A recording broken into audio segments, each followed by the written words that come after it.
If you're like me, you enjoy a good fairy tale. Well, I'm going to talk to you about Eloisa James's fairy tale series today, and many of the books are not to be missed, but some are. Some are really to be missed. Miss them. Whatever you do, miss them. Hi, my name's Bea. Welcome to my channel, Mama Needs to Read Romance, and dish on some books that had me believing in fairy tales again. Today I want to talk to you about this series that I enjoyed so much. How are we going to do it? First, we're going to go through all 5 of the main novels in the series. We're going to look at the stepbacks and we're going to talk about which fairy tale each book is loosely tied to. Then we're going to go over how each of these books is related to the other. And then I'm going to tell you which ones were the hits and which ones were the misses. After that, if you'd like some more information, I'm attaching each of my long-winded reviews for every single novel and novella in this series that I filmed during my monthly wrap-ups so that you can learn a little bit more. Feel free to screenshot anything that you think might be helpful, and I'll have a lot of this information in my description box as well. So let's get started. If you're like me, you love any excuse to look at a step back. So we're going to do that right now as we talk about each of the 5 main novellas and which fairy tale they're related to. Her fairy tale series begins with book 1, A Kiss at Midnight. As you may guess by the slipper here, we are talking about Cinderella. And I'm just realizing this is the only book I have that does not have a step back. Well, that needs to be remedied at some point. I'm sure you're aware that when Beauty Tamed the Beast is based on Beauty and the Beast. Let's glance at the step back. This glare, I tell you. I love the moonlight, the flowers, the everything. The Duke is Mine is based on The Princess and the Pea. Love this one. Wait, get ready. Love all the colors. And that couple's not half bad either. The Ugly Duchess, of course, is based on The Ugly Duckling. Let's take a look at that step back. Love how they put a swan in the background. How perfect. And of course, the color of her dress reminds me of a swan. And last, but also least, Once Upon a Tower, which is of course based on Rapunzel. But there's also quite a lot about Romeo and Juliet in this book, so it's really tied to 2 different classic stories. And here is the step back. Look at that gorgeous castle in the background. I love it. Okay, so now really quickly, let's talk about the order of these books. We've got A Kiss at Midnight by Eloisa James, as I mentioned, is book 1. Then we have novella Storming the Castle, which is book 1.5. The illegitimate half-brother of the prince from the first book, he makes his appearance again, and it's his turn to find love. Unless I missed something. Book 2, When Beauty Tamed the Beast, stands on its own. But then we have book 2.5, Winning the Wallflower. A very good friend in Winning the Wallflower, Olivia, is our featured heroine in book 3, The Duke is Mine. Things get especially interesting here. We have The Ugly Duchess, which is book 4, which leads directly into one of my favorite novellas, Seduced by a Pirate. And then, though, to make things a little more complicated, the couple from The Ugly Duchess and the couple from Seduced by a Pirate both have children who fall in love in With This Kiss, which is a collection of 3 novellas. Some people list it as last, but I like to read it right after books 4 and books 4.5 because it has the same characters. Our last book, book 5, Once Upon a Tower, is not attached to any of the other books unless I missed something. However, interestingly, there are characters in Once Upon a Tower that are featured in the Smythe-Smith Quartet books by Julia Quinn, which I thought was really neat. And Julia Quinn apparently features characters from this book in her Smythe-Smith Quartet. Something to look for if you're also reading Julia Quinn. Okay, so this might be the most helpful part of this whole video, the hits and the misses. Some of these books had me crying, cheering, giving a standing ovation that no one saw. Others of them made me want to chuck the book right across the room. So let's talk about those real quick. Hits. Book 1, A Kiss at Midnight. I gave 4.5 stars. That book was fantastic. The book that comes right after it, book 1.5, Storming the Castle, that novella I gave 4 stars to. Not to be missed. My very favorite book of the whole series, When Beauty Tamed the Beast. It's many people's favorite Eloisa James of all time. So if you want to read one, you could absolutely read that as a standalone. Then we have novella Winning the Wallflower. It was another one I gave 5 stars to. That one feeds right into The Duke is Mine. I gave this 3 stars, but I'm putting it in the misses category because I spent a great deal of time very unhappy with this book. There were many good things about this book, but I would just say proceed with caution if you do intend to read this. My longer-winded explanation of this book will be later in this video. Book 4 was also a miss for me. I gave it 2 stars. Then let's jump back over to the hit side. Seduced by a Pirate, I gave 3.5 stars. It was short and sweet, a lot of fun. Not to be taken too seriously, but also not to be missed. Then With This Kiss, I really enjoyed this book. There were a couple things about it that I didn't really care for. By and large, this was a great story. Unfortunately, though, we end with a miss. The last book I gave only 1 star, and sometimes I wonder if that was even too much. If you want to hear more, I've got more later in this video. Boy, do I ever. And now, without further ado, here come my bigger reviews on each of the books that I plucked straight from my monthly wrap-up videos. Okay, we need to talk about this. This is A Kiss at Midnight. This is the first book in the fairy tale series by Eloisa James. I gave this book 4.5 stars. Here's the graphic. Can you see the snowflakes, by the way? Are they too light? I need to correct that next time.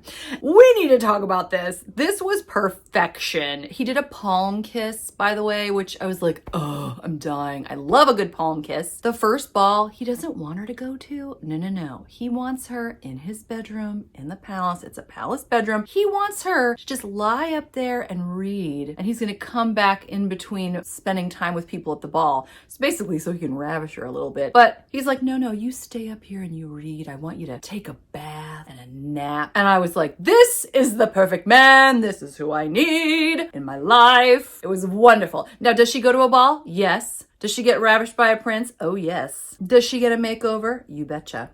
All the greatest stuff from Cinderella plus more. This gal's got bite. She is nobody's doormat. I loved seeing her level the prince. He is hot. You know what's funny too? He was really arrogant, but it worked. It worked like the Duke of VA in the Eloisa James Desperate Duchesses series. And Sebastian, Lord St. Vincent, it's like that level. Super hot, super arrogant, but it really works. And I loved it. And I was here for it. I gave this 4.5 stars and not a full 5 because they were like cutting each other down to size so much. I was like, could someone be a little nice? Just saying. Well, then we got to jump right into the next one, the novella Storming the Castle, which comes right after A Kiss at Midnight. It was just perfect. We got to go back to Pomeroy Castle. We got to see how Kate and Gabriel, who I totally forgot to mention their name in this book, they now have a baby, but the baby's not doing very well, so they need a nursemaid to come help out. They've had doctors come. Enter Philippa. She knows a lot about babies because she's done the rounds with her doctor uncle, I want to say, and she is supposed to marry a guy who's just deflowered her. He's the worst. He's not impressive. She's taken off. She can't deal with it. So she actually goes to this castle hoping to get work. Turns out they need a nanny. They had sent away for a nanny. So she's there and she's actually really helpful because of all her medical background with babies. Here's the thing though. She's now taking care of the baby at night. She's walking around the castle and who starts accompanying her but Wick. He's the illegitimate half-brother of Gabriel. So he's not technically royalty. He sort of lives between worlds. He's illegitimate, so he can't really hold a title, but he's been to all the finest schools. He actually is the acting head butler of the castle. And he falls in love with Philippa during their nightly walks around the palace as they're trying to calm down the baby. And she falls in love with him, but she's also between two worlds. She's technically a lady, but she's working as a servant. So it's really, I found it really fascinating to see what Eloisa James did with that. And the ending was so swoon-worthy. I don't want to say because in case you want to read it, but it was just so perfect for a fairy tale. Just the way he comes back to her. I loved it. I needed more. So otherwise I'd have given it 5. When Beauty Tamed the Beast by Eloisa James. And of course we're going to look at the step back because why not? We have Piers and pardon my nails. I got them done and like I immediately chipped them. Oh well. And Linnet. I could not get over how Eloisa James took a story like Beauty and the Beast and she made it so much deeper, so much stronger. Piers is the beast, of course, and Linnet is the beauty. She is like the most beautiful woman in England. Piers is a doctor. He's got some big chips on his shoulder, but he hides it all behind this facade. Now, we've all seen this in a story before, right? And this is not at all surprising. Like, okay, yeah, we've got the beast. But then we have Linnet, who is this beauty, and she starts to fall for Piers because she sees him for more than than just this crotchety old hermit. But we go deeper. So trigger warning, there's an outbreak of a disease that turns everything on its head. Piers at this point has decided that he loves her, but he's not going to let her be with him because he feels like she doesn't deserve to have to deal with him for the rest of her life. He tries to turn her away, especially as the outbreak starts impacting his hospital, and he's terrified that she's going to get it. The way that he drives her away and what happens to her, I was also not expecting how she would behave, and both of them are sort of trying to hide from one another. I didn't expect to really experience the full redeeming love both of these people have for one another. It was beautiful. I didn't do this justice. If you are interested at all, I would read it. 5 stars. So I need to talk a little bit more about the fairy tale series by Eloisa James. Believe it or not, I also gave one of her novellas a 5-star in the past couple weeks, Winning the Wallflower. I just talked about this one in my proposals video because I loved his proposal and the way that he brought her family into it and the darkest parts of herself that were broken, that he helped her heal, and just, oh, I just loved it. I loved it. But I'm getting ahead of myself. We have Cyrus. He's had a rough go of it because in the Ton, his family's something of a laughing stock. His mother was of good breeding, but she ended up going with a man who was just a working man, and so no one respected her choice, but she fell madly in love. Well, Cyrus was taunted for this his entire childhood, so he's made this incredible plan. He basically has no emotions, and he's like, okay, I've got a 28-part plan, and I'm gonna become a duke, and part of his plan is to find a woman who's got a title so he can marry her and get this title. He doesn't care who it is, so he picks Lucy because Lucy needs money, and he's got a lot of money. She has been desperate because she is a tall gal, and it is difficult sometimes when you're a tall woman, and also the fact that she doesn't really have money, people aren't as interested also. So she was thrilled when Cyrus proposed, despite the fact that he seemed to have little to no interest in her. She was just willing to do whatever. Then everything turns on its head because she gets a trust from her aunt. So now she's loaded. Her mother is thrilled. She says, all right, Lucy, you don't have to be with Cyrus. You can have your pick of anyone. All the fortune hunters. Yay! I loved seeing him then be like, okay, I am going to propose for real, not just send you a letter, and I'm really going to win you this time. And he really learned to appreciate and respect her, which I loved. And as I said, proposal at the end was everything. So 5 stars. Let's talk about my 3-star book, The Duke is Mine. I didn't know what to do with this, honestly. This was another one that had me crying in like the sink. I'm just crying randomly in my kitchen, thanks to the books I read in the past couple weeks. I loved some of this book. I hated some of this book. So I decided to go with a 3 because it seemed like it was in the middle. I don't even know where to start. We have Olivia. She's betrothed to someone 5 years her junior who everybody makes fun of. It turns out he's special needs, and they share an extremely unfortunate love scene in the beginning. It was so uncomfortable, and Eloisa James seems to be really interested in doing unfortunate, disturbing love scenes. I don't think I've ever read any other author who's like, you know what, let's do a love scene and let's make it really uncomfortable. I'm just like, why? It was just ugh. I mean, I saw some people on Goodreads just DNF'd it, I think, at that point, and I was considering it, but some of my favorite booktubers talked about how wonderful Olivia was to this character. So I was like, okay, I've already read so much of the series. Let me see how this plays out. Well, I'm kind of glad that I kept reading, kind of not. Here's the thing. Once she discovers that he had had an issue during birth that left him special needs, she changes her tune completely. She understands him better. She respects him to death. And when she ends up falling in love against her wishes to another gentleman named Quinn, who is supposed to be betrothed to her sister, Olivia doesn't want to go through with her feelings because she wants to be true to Rupert. She and Rupert have been betrothed since they were born. They have no interest in one another. Rupert honestly only cares about his dog. There were scenes in this that really helped me hope for humanity. The way that Olivia turns it around and loves, cares, and respects Rupert was beautiful. The way Quinn also comes to Rupert's aid and becomes a better man because he wants to be more like Rupert. The respect that people had for him. There's a scene where Rupert decides to go to battle. Everyone thought that his company would fail, and they end up being so valiant, and people that were in his company, they were all the cast-offs. All of these people that no one believed in them, and Rupert believed in them. And I could go into it more, but one, I'll start crying, and no one wants that. And two, if you ever choose to read this, you might not want me to spoil the whole thing for you. Although I don't know if you want to read this. Anyway, this is terrible. My point is, I loved what the author did for this character and just the love and respect that was given to him. The love between Olivia and Quinn was nice, but again, I had trouble with this. Also, Eloisa James chooses to kill off one of the characters, and I couldn't believe that she did that. I was like, oh really? Eloisa James, this is how you're gonna play it? I've never read a historical romance that has a very highly featured secondary character getting killed off. Couldn't believe she chose to go there. So much of this book really shined. A lot of it stunk. So I don't even know if 3 stars is the way to go. I mean, this was just interesting. So now to my last one. It's another 2 star. It's book 4 of Eloisa James's fairy tale series. It's funny how people always tell me Eloisa James is a hit or a miss, and I am finding that to be absolutely true. This one was another miss for me. This is based on the Ugly Duckling, and unfortunately our heroine is considered ugly, and she never really comes out of it. Even towards the end of the book, one of the guests at a party is like, and she's still ugly. I'm like, great. So she's able to dress herself well. She makes a name for herself in business and fashion. But apparently some people still consider her ugly, which is like, why are we doing this? This again had many awkward scenes, awkward love scenes. This is the second book in a row where the gentleman can't seem to pull off the act in the beginning, and like, why are we participating in this again? In fact, the groom is so distraught at the fact that he can't consummate the marriage that he leaves and becomes a pirate, which I was like, what?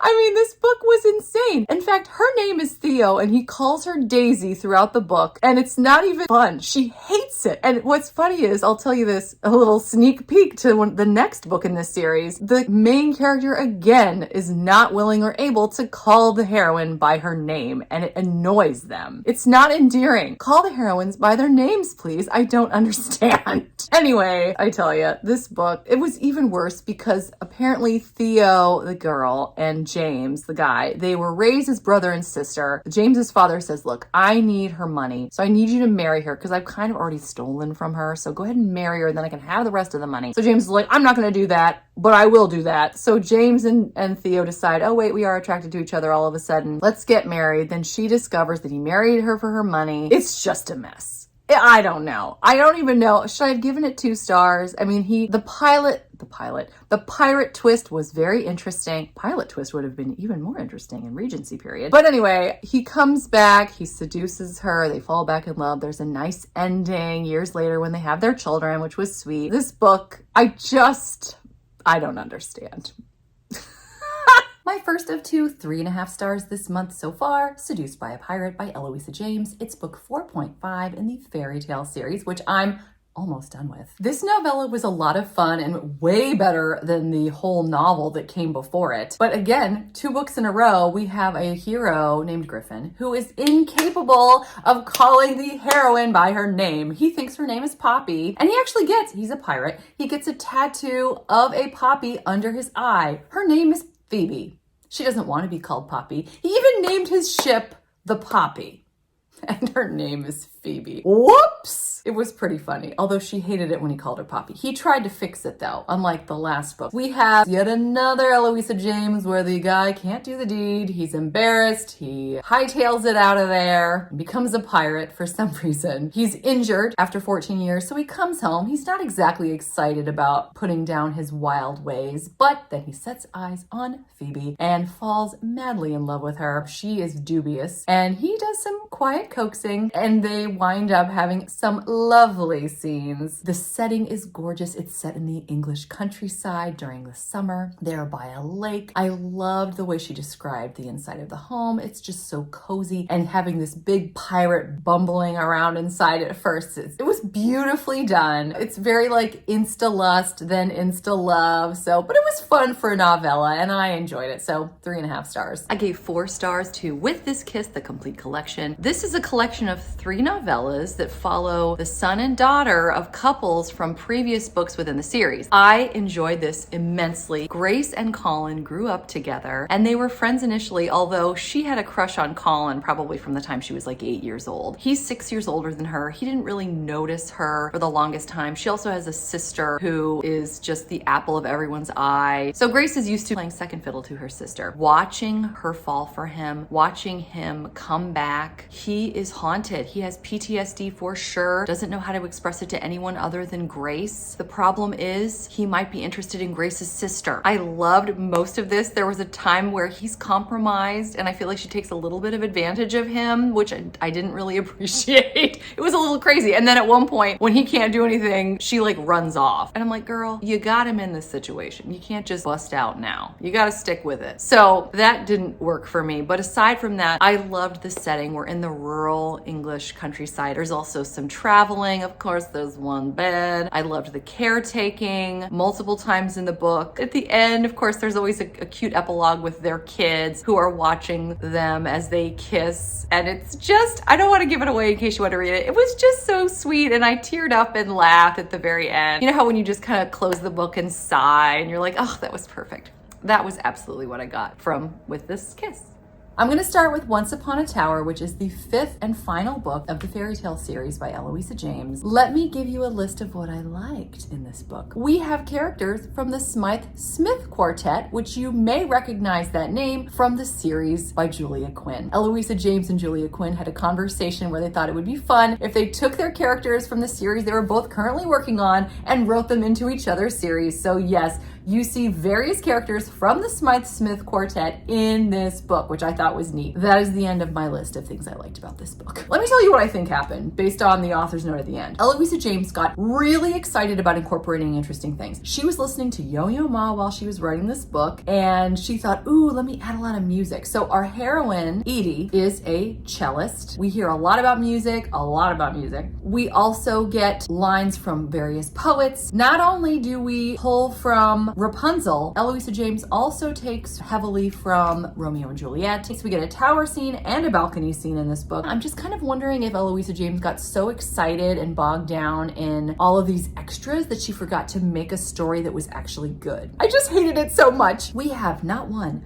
not two, not 3, 4 really awkward love scenes. We have Edie and Gowan. They fall in love very quickly. They get married. They consummate the marriage. He proceeds to make love to her 4 different times and he's just too big and she doesn't know what to do about it. So she just sort of fakes it from here and there because that was the advice that her stepmother gave her. Her stepmother who talks to her about her love life with Edie's father. Ew! But that's where she gets her advice. I don't know why we kept going back to that. Yuck. Anyway, Edie decides just to pretend she's enjoying herself just to get Gowan to get away from her. He's saved himself for marriage until the two of them have a falling out, and then he goes to look for a barmaid while they're on a break. Friends, anyone? Friends? And you find out in the end whether he went through with it or not, by the way. By the 5th love scene, he pleasures her, and you're thinking, yay, she finally gets to have satisfaction. Well, he immediately flies into a rage and leaves her because he realizes she had been pretending up to that point. It was terrible. When they finally do get together in the end and they're supposed to have a beautiful love scene finally, he stops it once because he's very worried about how much weight she's been losing, which she thinks is great, and don't even get me started on that. And then he breaks them up again to tell her about the experience he had with a barmaid, which I was like, come on, this is so awkward and terrible. I listened to this book a little bit every day just to get it over with because I had done the rest of the series and I was determined to finish, and I almost wish that I hadn't.